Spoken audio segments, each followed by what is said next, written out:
Welcome back to the You Were Lied To series. In each episode, I take about 10 minutes to break down a cultural issue that we've all been lied to about. Be sure to subscribe and go watch the other videos in the series. Today, we're talking about big companies and the origin story they all seem to have in common. We wanted to find a house and a garage that we could use for a shop. Walt decided to go back to his animation roots and set up shop inside his uncle's garage. Steve Jobs, Steve Wozniak, and Ronald Wayne founded Apple in the Jobs family garage in 1976. Google started in your garage, essentially, in 1998. How did Larry and Sergey end up in your garage?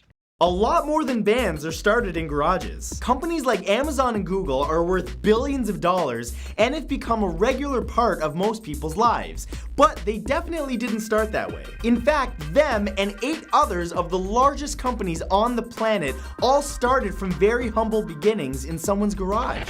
Now, I think we're all pretty familiar with the American dream at this point. Rags to riches, started with nothing, now you have everything, etc., etc., etc. But this specific version of the American dream is by far my least favorite. The garage myth sucks because it's the kind of story that's supposed to sound inspirational. But why would I find motivation in the idea that some average nobody with a humble beginning ended up running some super corrupt mega corporation? The second issue I have with the garage myth is that a lot of these stories are somewhat fabricated. Sure, a lot of them really did start in garages, but have you ever stopped to just consider, like, who cares? Every company starts off small. Of course it does. Everything starts off small. It's like saying, oh wow, did you know Walmart just started out as one family-owned little store? Like, yeah, I didn't think that they started with 4,700 something stores in the beginning. Everyone loves the garage myth because it's a story that plays on our emotions. But sometimes those stories are reaching a little bit. Like when they say that someone like Mark Zuckerberg started a humble Facebook site from his humble dorm room at the humble school Harvard. In this video, we're going to be looking at where these lies come from, who it serves, and why people from all walks of life love these kinds of stories. Now, I searched the phrase, which company was founded in a garage, and the first result that came up was a website called Dencroft. It's dencroftgarages.co.uk, which is a company that sells garages or something. So I knew I was in the right place for good, unbiased garage facts. This article really has such a perfect, beautiful opening paragraph, so if you don't mind, I'm just going to read straight from the website. What comes to mind when you think about the biggest companies in the world? Chances are you're thinking huge names in tech and online retail industries such as Apple, Amazon, and Microsoft. But what if we told you that these multi-billion-pound companies actually started in a garage? These big bosses, such as Jeff Bezos and Bill Gates, that we know today were once common, normal people trying to make a living in their garage. In this list, we explore these names, among others, and their stories from humble beginnings of a garage to the multi-billion companies they are today. I'm really bad at accents. I don't even think anyone in the whole UK, with all the hundreds of accents that they have there, I don't think any of them talk like that. But I love that intro because it just sums up exactly what people think is going on, and it shows how the garage myth has spread all over the world. However, my favorite part is that after talking about humble men trying to make a living in their garage, it goes on to say this. Amazon. I'm doing the accent still. Now the world's largest online retailer, Amazon was once an online bookstore, which started in Jeff Bezos' garage after he quit his successful Wall Street job in 1994. It may have taken Bezos a whole year to sell his first book. But business soon grew and Amazon is now valued at $300 billion, making it one of the most successful and biggest companies in the world. These people want to see Bezos as someone that they could emulate rather than just rereading their own sentence and realizing that quitting a successful Wall Street job and using your garage as storage for your new company isn't average Joe behavior. It's just not. I also don't really get why a garage is so special. The article even lists Harley Davidson as one of the businesses that started in a garage. Well, yeah, where the fuck else are you gonna build and fix motorcycles? Like in a high-rise build, in the corner office? Is that where? Really though, on a more serious note, rags to riches stories do so much hard work to excuse the disgusting behavior of wealthy people by saying that they came from nothing, right? So everybody hates like trust fund kids and heiresses. It's so easy to hate them because they never had to put in the work, right? But if you can convince yourself that these guys started from nothing, it's so much easier to do the mental gymnastics. So you can convince yourself that not only is their wealth acceptable, but it's something to aspire to. And so can you. Disney is another really funny one that this article brings up, because even in this little blurb, they say they started filming shorts in their uncle's garage, and a few months later, they signed a deal with Universal Studios. They literally spent a couple months working in a garage, probably because it was the biggest room in the house. And now they're eternally our working class, legendary, humble daddy heroes. That's another thing. I think masculinity plays a role here. Let's be honest. Men are pretty easy to pander to, and I know most men either wish that they had a cool garage they could work in, or they have one and they love it. I sort of wish instead, like, all these articles were like, Google was started in Larry Page's man cave in 1998, and I was making a video about the man cave myth. But let's be honest, that's pretty much what this is, right? It's like this idea that some of the wealthiest men in the world started in a garage, which means, yeah, sure, your birdhouse prototype company that you've been working on could also be valued at $550 billion someday. Sure, yeah. In my opinion, the owning class does a lot to keep the working class down, but they also do a lot just to keep us from hating them. Lots of PR and storytelling goes into making sure that we don't, use our power in numbers to reappropriate their massive wealth.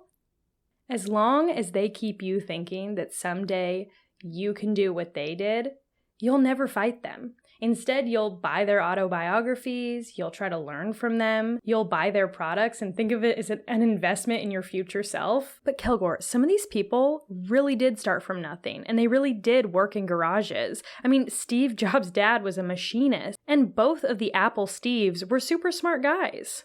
That's true, other Kilgore, but my question to you is, why does it matter?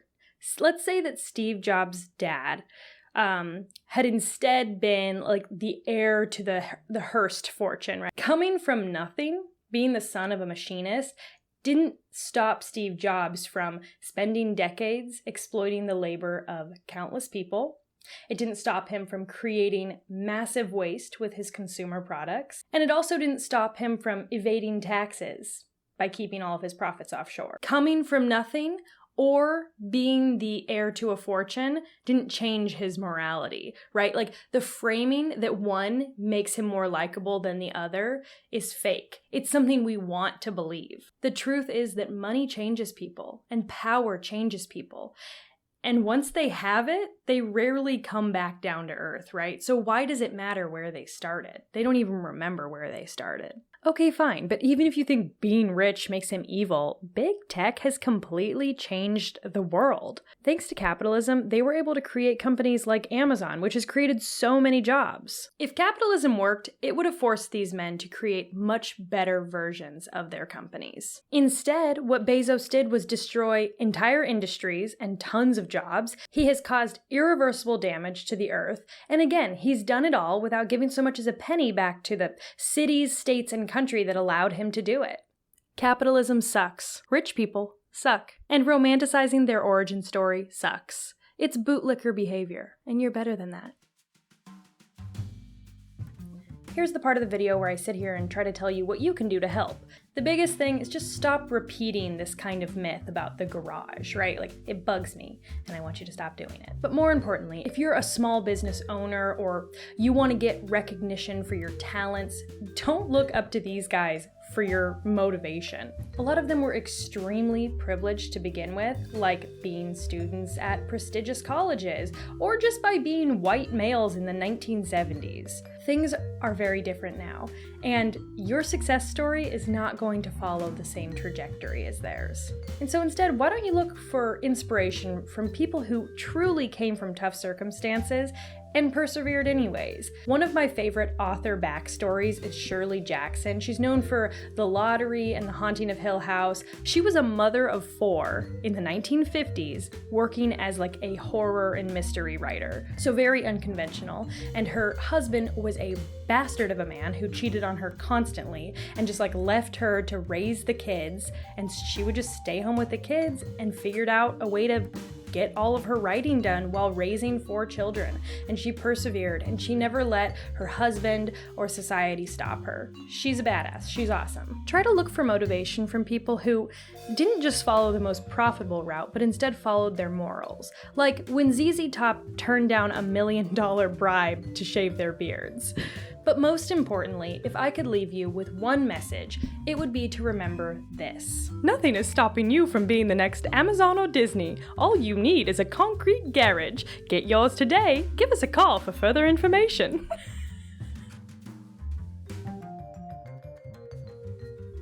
Hey guys, thanks for making it to the end of the video. I put a lot of time and effort and thought into these little things, and I've really been enjoying doing it. But until my channel grows to a certain size, I'm not really sure how I'm going to keep paying my bills. I've been considering starting a Patreon, but before I do anything like that, I do want to get some input from you guys. I'm extremely uncomfortable asking people for money, especially because I think I tend to draw a more working class crowd, people who might be struggling financially, but I also have been getting a lot of comments like, Kelgore, why don't you have a Patreon? Kelgore, where's your Patreon? So there might be some people out there who have the means to contribute. So please comment below if you have any ideas of things you would want from me. Like, for example, it could just be a fan club where you get nothing. I could do polls about what I'm gonna, what content I'm gonna do next. It could be ad-free content. I could do early releases, extra bonus content, something else entirely. I would really appreciate your input. I don't want it to become a permanent solution, but I'm staring down the barrel of a very tough decision right now, and I would love to keep doing this. Let me know what you would want from a Kelgore Patreon, or what you really like getting from other people who you are patrons of, or something. Thank you for all of the other support you give me too, especially the moral support to just keep putting these videos out. I really appreciate you, and I hope you have a wonderful day. Should have done a joke about Patreon so I can afford a garage or something. I'll work on it.